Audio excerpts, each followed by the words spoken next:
Welcome back to a new video in the series on Regency sewing. I know I've been away a lot, but I have plenty of new projects up my sleeve.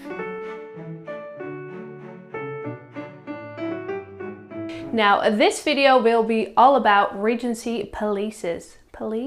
A Regency Pelisse.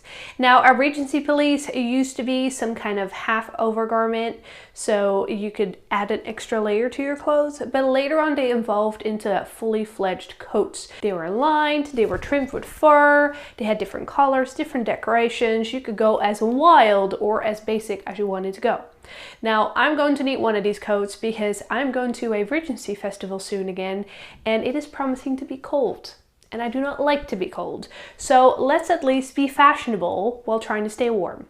Now, can't really show up in my 4-season modern jacket, so I'm going to be making my own Regency Pelisse using my own pattern. This pattern will also be in my Etsy shop. I will keep you up to date on when that's going to be out. Now, this project actually got started over a year ago, and I only just found the remnants of it. And I'm missing some things. So I realized I'm missing the sleeve, so I need to reprint that, and I'm missing the skirt. I'm not even sure if I ever printed or cut that out. What I do have is the bodice and the collar, so at least that's a good start, but I do need to iron them because they are wrinkly messes. They were in the bottom of the box somewhere. Now, I'm not going to be using a fabric that is very traditional. In Regency Pelisses, they used a variety of fabric based on the season and on the fashions. So you will find wool, silk, cotton, you name it, they made it. So in my case, I found a nice, it's like an interior fabric. It is a lot heavier, so I do think it's going to make a nice warm coat. And then I have some horsehair to reinforce the collar. And for the lining, I'll just be using a standard muslin, probably a similar quality to my dress. I might still have some leftovers. I gotta look. Let's get started. Let's get to sewing. And thank you for joining me.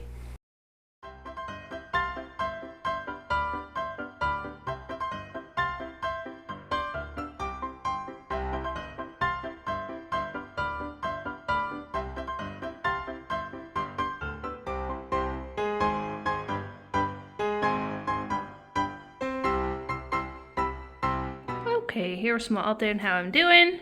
My skirt turned into 3 pieces because I needed smaller pieces to fit on my fabric. So the back skirt's going to be 2 pieces and the front skirt is still 1 piece. Yes, this is in my living room. This did not fit on my floor in my sewing room. So yes, that's a diaper. Oh well.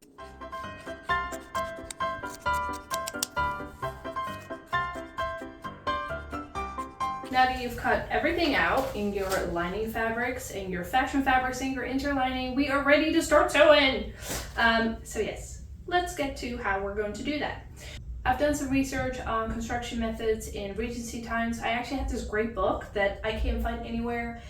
I think it's got lost in the move. So until then, I've been looking at a lot of accident garments. There are some great people online that have some very detailed photos of insides of garments that are a huge help to dressmakers like me. Now, one that I found that was very helpful is this one.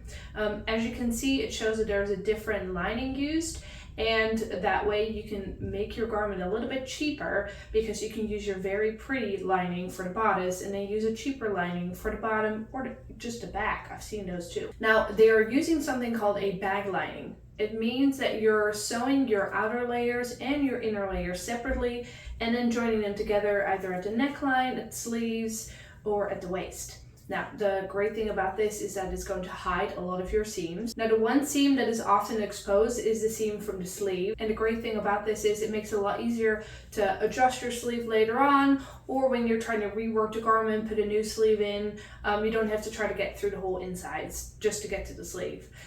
So we're going to use this method. So it means that first we are going to sew our fashion fabric bodice. Then we're going to do the exact same inner lining. And then we need to sew our underarm seams for the sleeves in both layers. And we do the same with the skirt. So first you sew the fashion layer and then you sew the lining. And afterwards we're going to join all of these together and make one very pretty looking pelisse. Now, as you can see, this project isn't super hard. I feel like these pelisses just get a lot harder when you use a lot more decoration or a special hem. This time we're just keeping it easy because my fabric is kind of already a little bit busy, as you can see. But I like it. It's very Bridgerton. Now, we need to get the sewing. I'm actually going to be using my modern sewing machine for this. I do have a very cool new antique, but the problem is I haven't fixed it up yet. It is in need of some oil and some care and attention. So for now, we're just going to be using my modern machine, which is definitely very easy to use and very nice and precise. But still, I do like sewing on my antiques. It just gets more of a, I don't know, antique-y historical vibe. Oh well. Let's get to sewing and let's get this pelisse all done. Now, I just thought about a mistake I made a couple years ago, and in order to avoid that, we are going to use a different technique for the skirt. Let me explain you what we're doing. I made one lining and one outer fabric layer and only sewed them together at the edges. And now what happened when I ran into fields to take some pretty pictures, it completely filled with air because I had all this, it kind of looked like a big pillowcase that I was wearing, so that was not a good look. So we are going to avoid that by using a different technique, and it goes like this. You have your outer fabrics, like this, and your linings. Now this one you put with the good side up, good side up. Same as here, good side up, good side up. Just turn it to right side. Okay, this is going to be your center back, for instance, and this is going to be the panel next to it. So what you're going to do is you're going to put the right side of the fabric on top of the right side here, and the right side of the fabric on top of the right side here. Now look what happens when I mock sew this, aka pin it.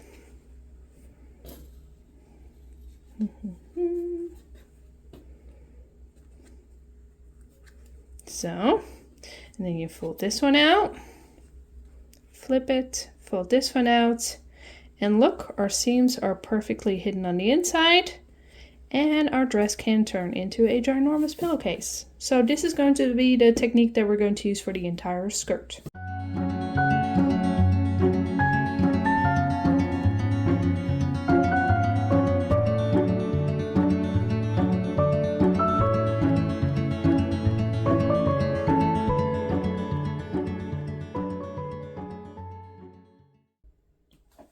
Now I always get a lot of questions about the collar, so with this one I'm going to show you how I make this collar. Now first you're going to cut out your collar pieces.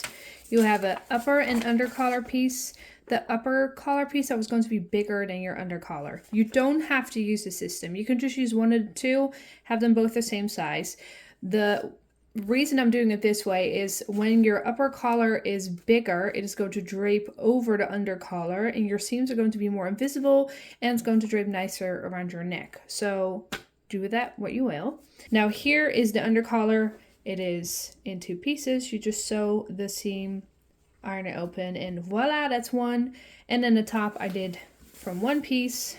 I still had this really cool border, so I figured I'd use it. And then what you do is you put them on top of each other, sew the top, snip the seams, and what I did is, because I used a horsehair, I actually cut this on the bias, so it's going to drape very nicely, is I thinned it out just to not make the seams as bulky.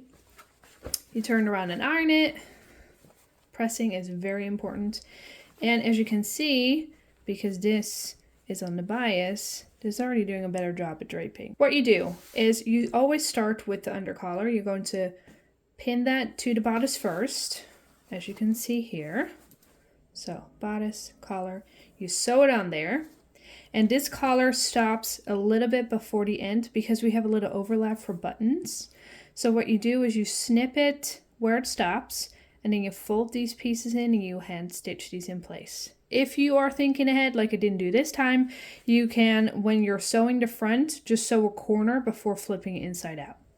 Now, when you've done that, you're going to have it like this. Pins falling everywhere. And then we're going to fold this one a centimeter. In my case, centimeter, depends on your seam. So you're going to fold your seam allowance, put it on here, and then hand stitch this in place all the way around. And by doing this, you're going to have a beautiful invisible seam here. Let me know if you have any more questions about this. Okay, for the sleeve, what you do is you find the matching lining to the upper fabric. Okay, again, setting in the sleeves. Okay, in order to make the sleeves, setting in the sleeves. Okay, for the sleeves, what we're going to do is we're going to grab the lining and the upper fabric, put the lining right side out against the upper fabric right side out, pin them on top of each other, and then most important is add the sleeve. Get some pins out.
Then once you've sewn that, you pull the whole thing inside out. This way you have a super neat hem.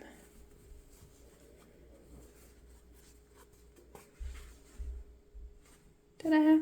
And from now on, you're going to treat these two layers as one layer. So baste these together and then set them in the bodice. And then we only need the skirt and then we're done.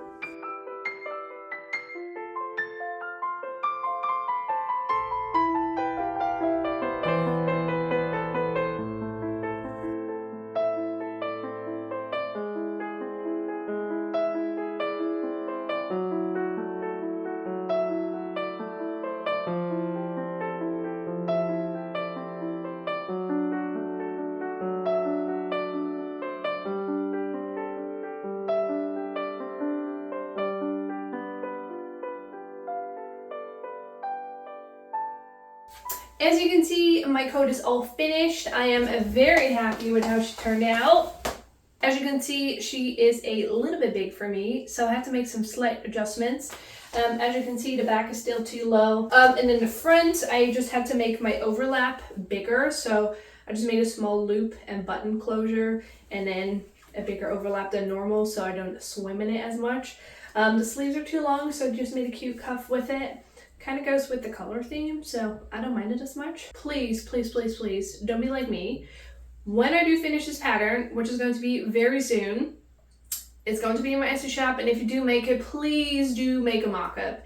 If you've seen my other videos, you know that every single time I have not made a mock-up, I mess it up. Something doesn't fit right, I should have fixed it beforehand, which I could have done if I made a mock-up, which I didn't do this time either. I cut this out a year ago, and my size has changed a little bit, so I should have known. But hey, at least I can be comfortable in my coat.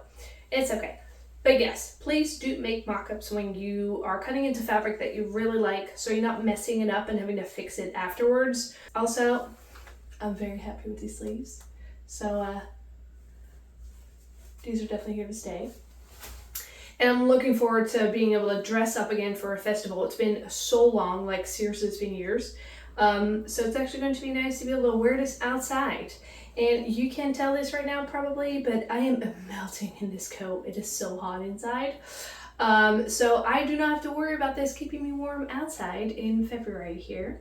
So yeah, I'm ready. I just need to make some more accessories, or maybe I need to make it a dress. I don't know. I don't have enough time anymore, so I think I just need to zhuzh up whatever I do have and just make it work for this festival, and then make a list of things I want to sew after the festival. Now, I am so grateful that you hung around all the way to the end. Thank you so much. Don't forget to like and subscribe. Don't forget to follow me on all my socials so you can stay up to date on all the stuff I've been doing. And I'm looking forward to seeing y'all in my next video.